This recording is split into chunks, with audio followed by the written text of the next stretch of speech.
जय दोस्तों, आप सभी का स्वागत है अंक क्लास में। आज हम आपके लिए लेके आए रस और पढ़ाएंगे। देखिए क्या होता है रस। रस का क्या अर्थ होता है? रस का अर्थ होता है आनंद। रस का अर्थ होता है आनंद।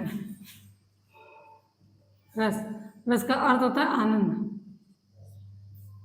रस का अर्थ होता है आनंद। रस को हम 5 भागों में बांटेंगे। रस को हम 5 भागों में बांटेंगे। पहला रस, फिर स्थायी भाव, स्थायी भाव, विभाव, अनुभाव और संचारी भाव। संचारी भाव। रस को हमने 5 भागों में बांटा। रस, स्थायी भाव, विभाव, अनुभाव और संचारी भाव। देखते हैं रस। पहला था श्रृंगार रस। श्रृंगार रस, श्रृंगार रस का स्थायी भाव कहता है रति या फिर भाव। रति होता है या फिर भाव होता है। रति या प्रेम। रति हो गया या फिर हमारा प्रेम हो गया। विभाव क्या होता है हमारा? भाव को, विभाव भाव को उत्पन्न करने वाला, भाव को उत्पन्न करने वाला, भाव को उत्पन्न करने वाला। अनुभाव, अनुभाव हमारे 4 प्रकार के होते हैं।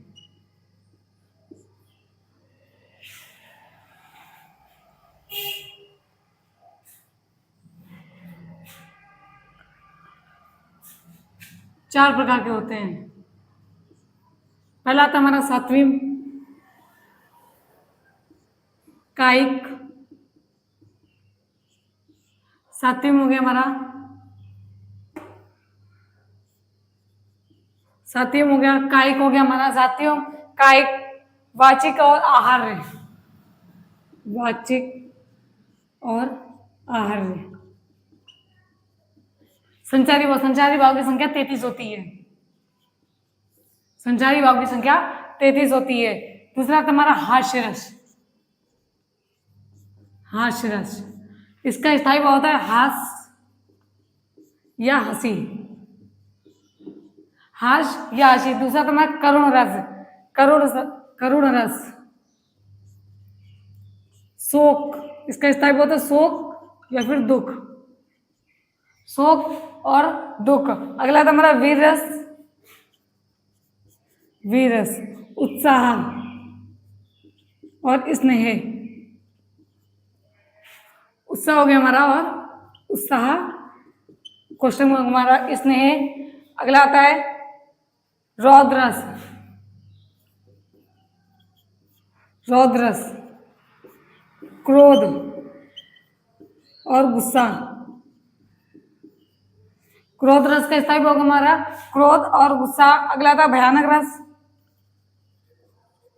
भयानक रस, इसका हो गया भय और डर। भयानक रस का भय और डर। अगला था विभत्स रस, इसका हो गया जुगुप्सा या घृणा। जुगुप्सा या फिर हो गया हमारा घृणा। अगला आता है अद्भुत रस। अद्भुत, अद्भुत का होता है हमारा विस्मर्त। विस्मर्त या आश्चर्य। विस्मर्त या फिर हो गया आश्चर्य। अगला आता है हमारा शांत रस। शांत रस, शांत रस का हमारा होगा निर्वेद या वैराग्य। निर्वेद या वैराग्य। निर्वेद हो गया या फिर वैराग्य। अगला था वात्सल्य रस। वात्सल्य रस, वात्सल्य रस का हमारा स्थायी हो गया स्नेह और प्रेम। स्नेह और प्रेम। स्नेह और प्रेम आ गया। लास्ट हमारा आता है भक्ति रस। भक्ति रस का अनुराग, अनुराग और प्रेम। अनुराग हो गया और हमारा हो गया प्रेम। जैसा कि रस, रस का अर्थ होता है आनंद। रस का अर्थ होता है आनंद। यदि किसी भी व्यक्ति को सुनने, लिखने या बोलने में जो अनुभूति फील होती है हमको, मतलब कि जो अंदर से फील होता है उसको हम आनंद फील होता है, उसको हम रस कहते हैं। रस को रस स्थायी भाव, विभाव, अनुभाव, संचारी भाव, जिसमें कि रस श्रृंगार रस का स्थायी भाव होता है रति या प्रेम, हास रस का हंसी हास, करुण रस का शोक और दुख होता है, वीर रस का होता है उत्साह और जोश, रौद्र रस का क्रोध और गुस्सा, भयानक भय और डर, विवश रस का होता है गुस्सा और घृणा, अद्भुत का विस्मय और आश्चर्य, शांत रस का होता है निवेद और वैराग्य, वत्सल रस का होता है स्नेह और प्रेम, और भक्ति रस का अनुराग और प्रेम। इसलिए भाव को उत्पन्न करने वाले को विभाव कहते हैं। अनुभाव 4 प्रकार में बांटा गया है, सात्विक, कायिक, वाचिक और आहार। संचारी भाव की संख्या 33 होती है। अब हम विभाव को 2 भागों में बांटेंगे। आलंबन, आलंबन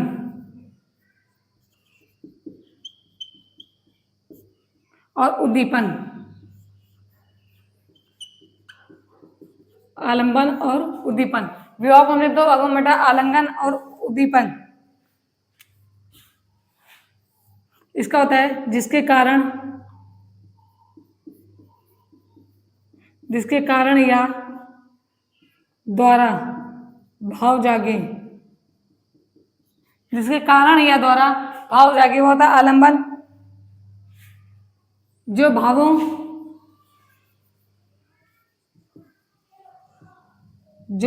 को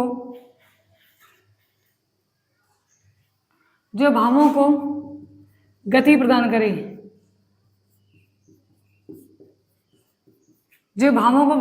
वो होता है हमारा उद्दीपन।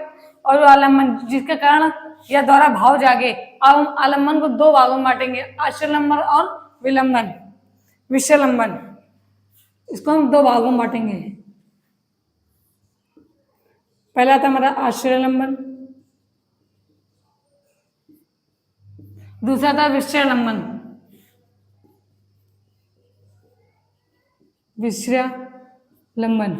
आश्रयलंबन और हो गया विषयलंबन। आश्रयलंबन जिसके मन से भाव जागे, जिसके मन से भाव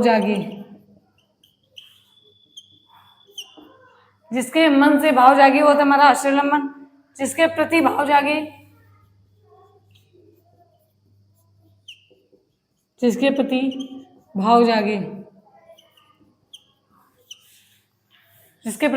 उन्होंने विषयलंबन। जैसा कि रस आनंद 5 भागों में बांट दिया था, रस स्थायी भाव, विभाव, अनुभाव, संचारी भाव। संचारी भाव की संख्या 33 होती है, अनुभाव को 4 भागों में बांटा गया। इसका तत्व विभाव, भाव को उत्पन्न करने वाला, इस विभाव को हमने 2 भागों में बांटा, आलंबन और उद्दीपन। जिसके कारण या द्वारा भाव जागे वो होता है आलंबन, जिसके भावों को गति प्रदान करे वो होता है उद्दीपन। फिर हमने आश्रयलंबन को 2 भागों में बांटा, आलंबन को 2 भागों में बांटा, आश्रयलंबन और विषयलंबन। आश्रयलंबन जिसके मन से भाव जागे और विषयलंबन जिसके प्रति भाव जागे। ये रस इतना नोट डाउन कर लीजिए।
अब देखते हैं रस की परिभाषा क्या होती है। रस की परिभाषा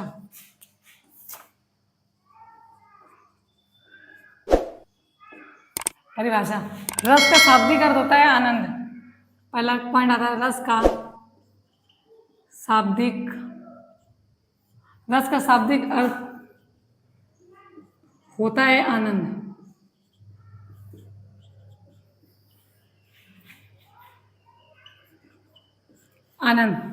काव्य को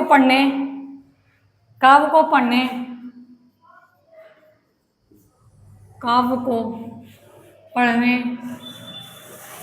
सुनने सुनने नहीं आता था, लिखने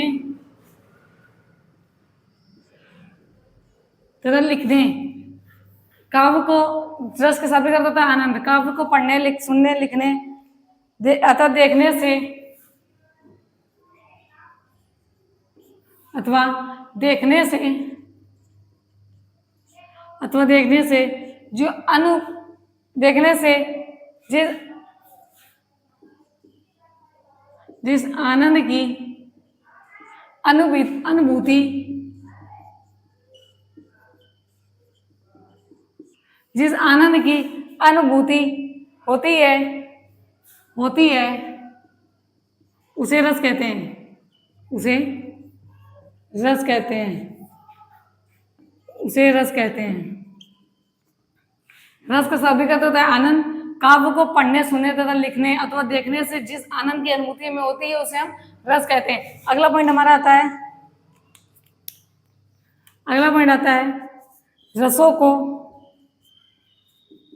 रसों को काव्य की आत्मा माना जाता है।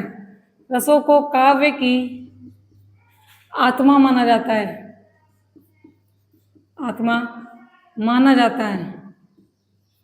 रसों को काव्य की आत्मा माना जाता है। अगला आता है हमारा पॉइंट, आचार्य विश्वनाथ के अनुसार आचार्य विश्वनाथ के अनुसार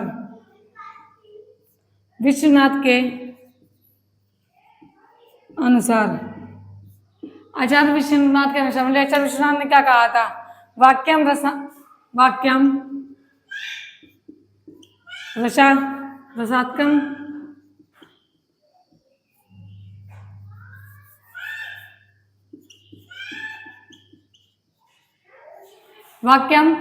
रसात्मकम काव्यम। वाक्यम रसात्मकम काव्यम, इसका अर्थ होता है रसयुक्त। अर्थ होता है रसयुक्त। वाक्यम रसात्मकम काव्यम, इसका अर्थ होता है रसयुक्त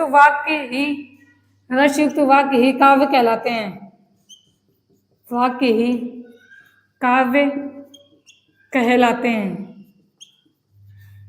रसयुक्त वाक्य ही काव्य कहलाते हैं। अगला आता है कुल रसों की संख्या। कुल रसों की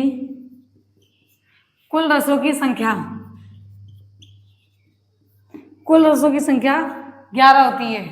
कुल रस कितने होते हैं? 11 होती है। स्थायी भावों की संख्या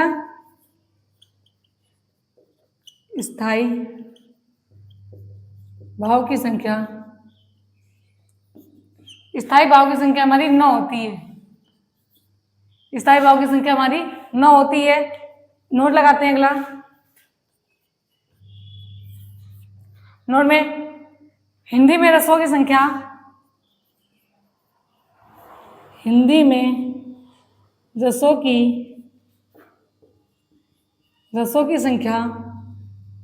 9 होती है। हिंदी में रसों की संख्या 9 होती है। जब 9 व 11 दोनों दिए हों,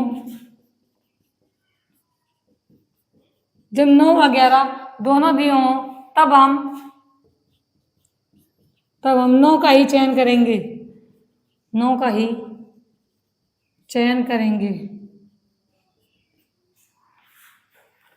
मतलब कि जैसा कि बताया कि रस के डिफिनेशन, रस का शब्द आनंद होता है। वाक्य को पढ़ने सुनने तथा लिखने में जिस आनंद की हमें अनुभूति होती है उसे हम रस कहते हैं। उसे रसों को काव्य की आत्मा माना जाता है। रस को काव्य की आत्मा माना जाता है। आचार्य विश्वनाथ के आचार्य विश्वनाथ ने रस का वर्णन क्या कहता है? वाक्यम रसात्मकम काव्यम, और रसयुक्त वाक्य ही काव्य कहलाता है। रसयुक्त वाक्य ही काव्य कहलाता है, जो इसका अर्थ है वाक्यम रसात्मकम और काव्यम। रसयुक्त वाक्य ही काव्य कहलाते हैं। कुल रसों की संख्या 11 होती है और स्थायी भाव की संख्या हमारी 9 होती है। नोट, हिंदी में रसों की संख्या 9 होती है। 9 11 मतलब कि वैसे हिंदी में रसों की संख्या 9 होती है। जब हमारे एग्जाम में पूछेगा 9 और 11 ऑप्शन दोनों दिया होगा तो हम सबसे पहले टिक करेंगे, 9 को करेंगे। जब 9 ना दिया हो 11 दिया हो तो हम 11 को टिक करेंगे। इतना नोट डाउन कर लीजिए।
अब आता है हमारा अगला पॉइंट, संस्कृत में रस। संस्कृत में रस, संस्कृत में रसों की संख्या 11 होती है। संस्कृत में रसों की संख्या 11 होती है। तो दूसरा पॉइंट आता है प्राकृत में रस। प्राकृत में रस, प्राकृत में रसों की संख्या 10 होती है। प्राकृत में रसों की संख्या हमारी 10 होती है। इसे हम अगला पॉइंट देखते हैं, आचार्य रामचंद्र शुक्ल के अनुसार स्थायी रस के अंग। आचार्य रामचंद्र शुक्ल के अनुसार, शुक्ल के अनुसार, आचार्य रामचंद्र शुक्ल के अनुसार रस के अंग, रस के अंग, आचार्य रामचंद्र शुक्ल के अनुसार रस के अंग 4 होते हैं। देखते हैं कौन कौन से होते हैं। पहला तो हमारा स्थायी भाव, स्थायी भाव। दूसरा था विभाव, अनुभाव, और चौथा था संचारी भाव। संचारी भाव, संचारी भाव। इसी में अगला पॉइंट था भरत मुनि के अनुसार, भरत मुनि के अनुसार, भरत मुनि के अनुसार रस के अंग, रस के अंग। भरत मुनि के अनुसार हमारे रस के अंग 3 होते हैं। भरत मुनि के अनुसार हमारे रस के अंग 3 होते हैं। देखते हैं इनका कौन सा सूत्र है।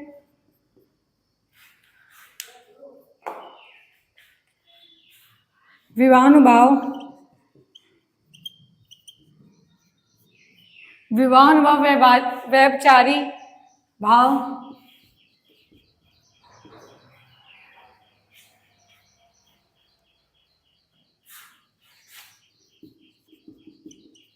व्यभिचारी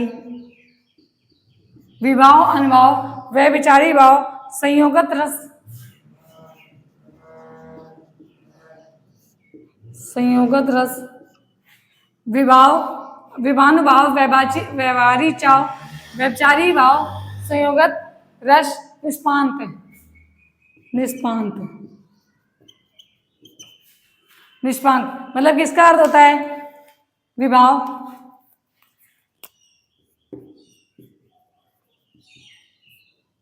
अनुभाव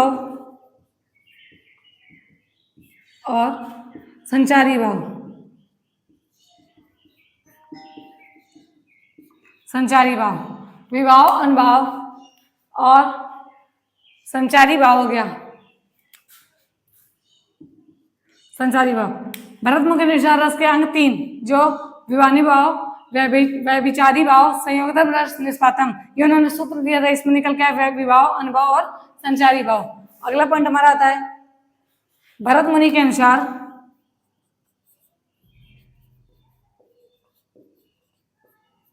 भरत मुनि के अनुसार, भरत मुनि के अनुसार रसों की संख्या, रसों की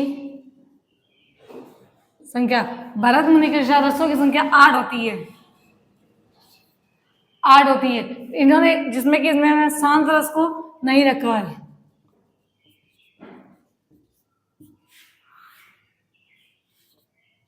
शांत रस को नहीं रखा है। जैसा कि संस्कृत में रस की संख्या 11 होती है, संस्कृत में रस की संख्या 11 होती है और प्राकृत में रस की संख्या 10 होती है। अगर हमें पूछेगा संस्कृत में रस की संख्या तो 11 और प्राकृत में रस की संख्या 10 होती है। आचार्य रामचंद्र शुक्ल के अनुसार रस के अंग 4 होते हैं, स्थायी भाव, विभाव, अनुभाव और संचारी भाव। इसी तरह भरत मुनि के अनुसार रस के अंग 3 होते हैं, विभाव, अनुभाव और संचारी भाव। भरत मुनि ये रस के अंग थे और भरत मुनि अनुसार रसों की संख्या 8 होती है, जिसमें उन्होंने शांत रस को नहीं रखा है। इधर नोट डाउन कर लीजिए।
जैसे भरत मुनि के अनुसार रसों की संख्या बताई 8, जिसमें भरत मुनि रसों की संख्या 8 होती है, जिसमें शांत रस को नहीं रखा गया। अब देखते हैं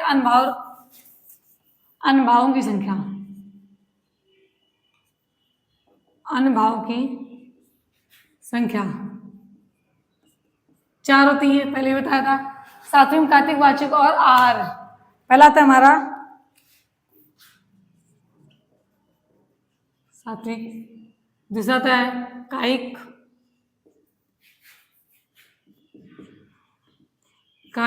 तीसरा नंबर वाचिक और चौथा नंबर पर था आहार। ये होगी हमारी अनुभावों की संख्या। अगला था हमारा सात्विक अनुभाव। सात्विक अनुभाव, तो सात्विक अनुभाव कितने प्रकार के होते हैं? सात्विक अनुभाव इनकी संख्या हमारी 8 होती है। सात्विक अनुभाव की संख्या 8 होती है। देखते हैं कौन कौन से 8 होते हैं वो। पहला था कंप, कंप, कंप। दूसरा था स्वरभंग, कंप, पहला कंप, दूसरा था स्वरभंग, तीसरा था हमारा रोमांच, चौथा था स्तंभ, रोमांच, स्तंभ, पांचवा नंबर था स्वेद, छठे नंबर था वैवर्य, वैवर रहता है, और सातवें नंबर अश्रु, आठवें था प्रलय। ये हमारे सात्विक अनुभाव की संख्या 8 होती है, जो कि पहला कंप, स्वरभंग, रोमांच, स्तंभ, श्वेत, वैवर्य, अश्रु और प्रलय हो गया। अब देखते हैं संचारी भाव या व्यभिचारी भाव। अगला पॉइंट आता है संचारी भाव या व्यभिचारी भाव। संचारी भाव या व्यभिचारी भाव, इनकी संख्या 33 होती है। इनकी संख्या 33 होती है। अगला आता है इस सिद्धांत का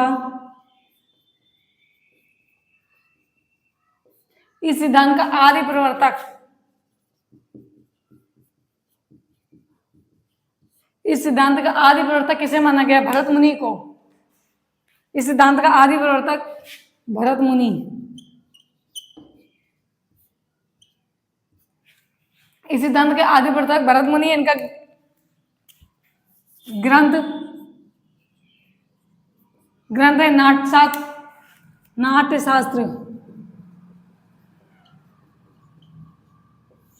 नाट्यशास्त्र।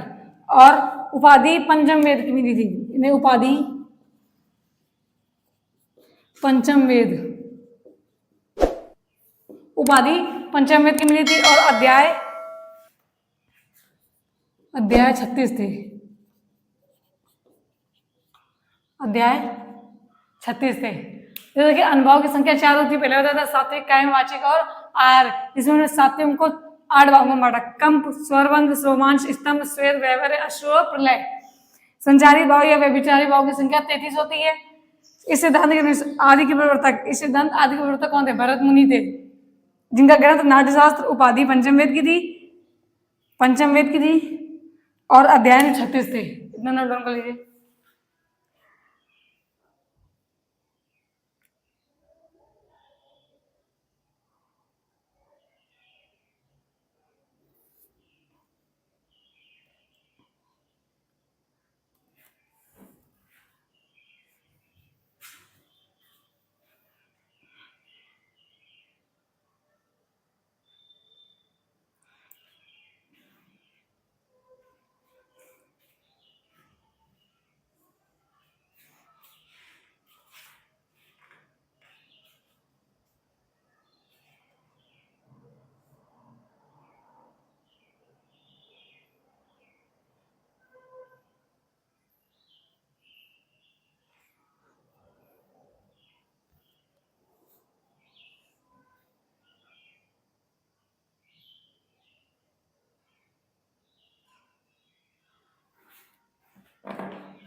अगला पॉइंट आता हमारा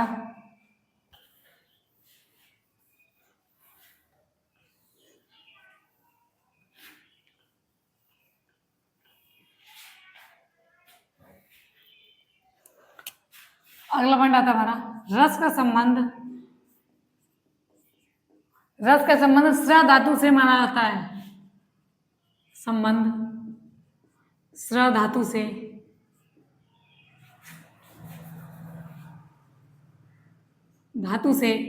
माना जाता है। रस का संबंध स्र धातु से माना जाता है। अगला आता है नौवें रस की स्थापना। नौवें रस की प्रतिस्थापना उद्भट ने की थी। उद्भट ने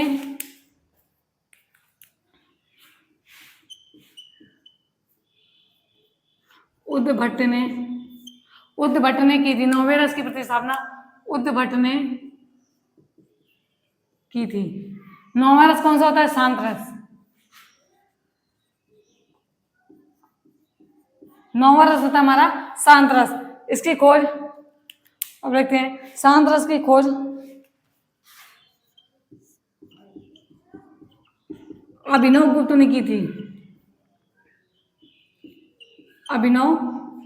थी। शांत रस की खोज अभिनव गुप्त ने की थी। इसका स्थायी भाव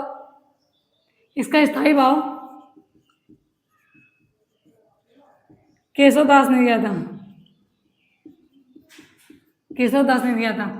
खोज शांत रस की खोज अभिनव गुप्त ने की थी और स्थायी भाव केशव दास ने दिया था।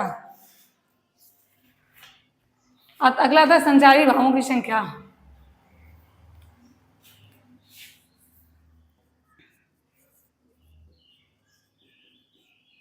संचारी भावों की संख्या 33 होती है। अब क्या होता है संचारी भाव, ये देखते हैं।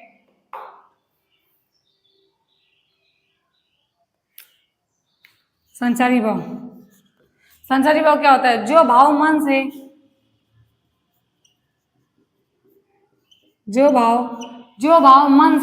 केवल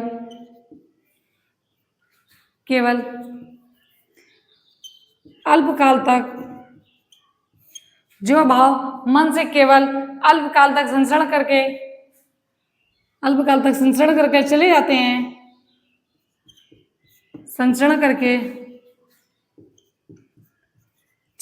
हैं। जो भाव मन से केवल अल्पकाल तक संचरण करके चले जाते हैं उन्हें संचारी भाव कहते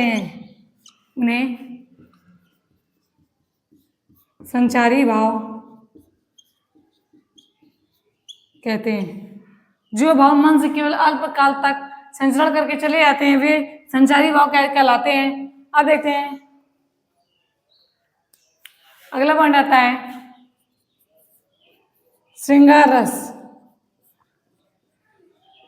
श्रृंगार रस को रसराज भी कहा जाता है। श्रृंगार रस को रसराज भी कहा जाता है। और रसराज की संज्ञा श्रृंगार रस को किसने दी थी? तो भोजराज ने दी थी। श्रृंगार रस को रसराज की संज्ञा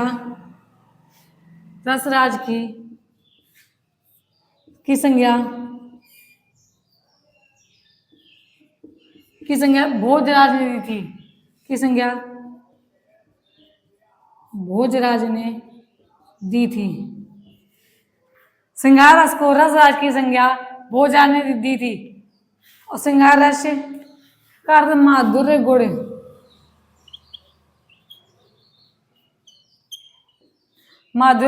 गुण, जिसे रसराज को रसपति कहते हैं।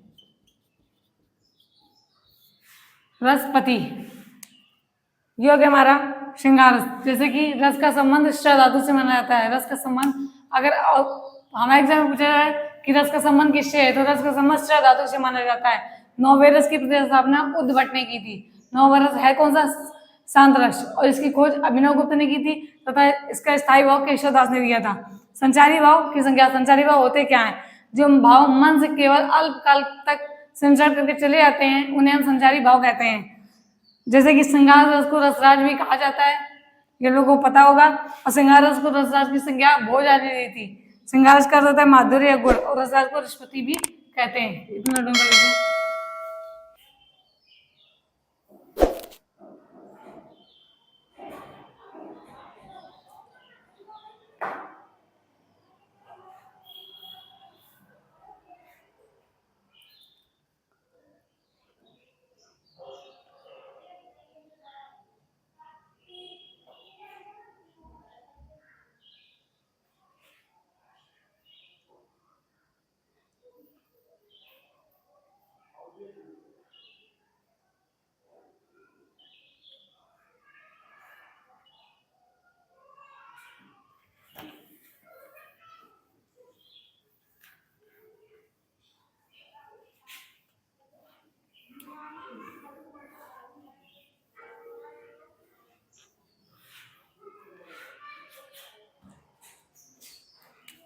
अगला पॉइंट आता है हमारा, अगला पॉइंट आता है सर्वाधिक सुखात्मक रस।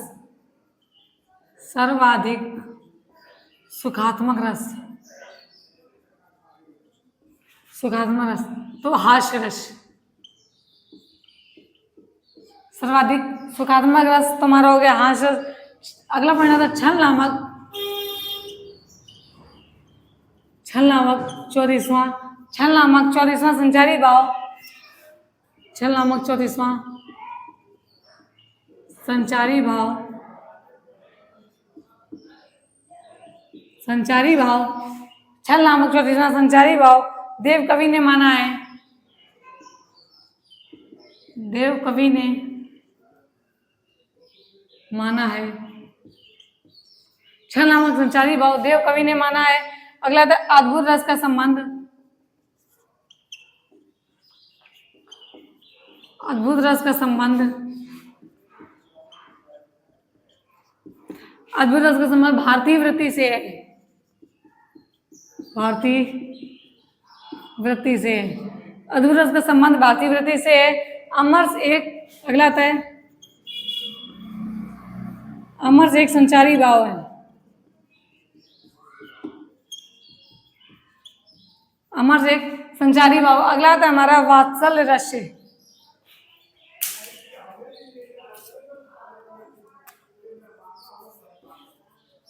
वात्सल्य रस,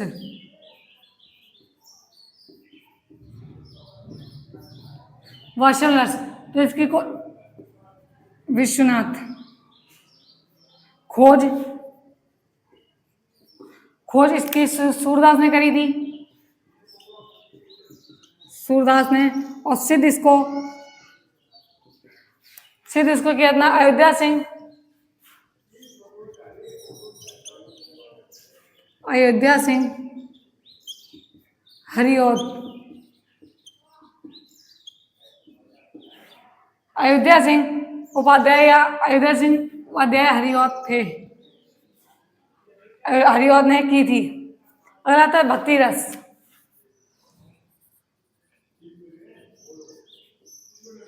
भक्ति रस तो भक्ति रस को रूप गोस्वामी ने दिया था, रूप गोस्वामी। भक्ति रस को रूप गोस्वामी ने दिया था। अगला आता है वियोग श्रृंगार रस। वियोग, वियोग श्रृंगार रस की दशाएं, वियोग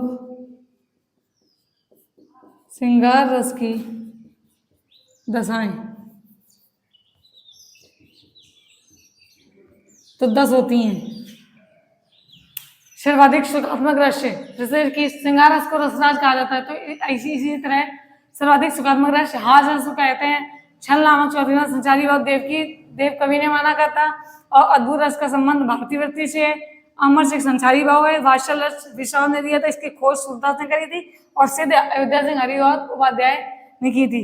भक्ति रस को रूप गोस्वामी ने दिया था। वियोग श्रृंगार रस की दशाएं 10 होती हैं।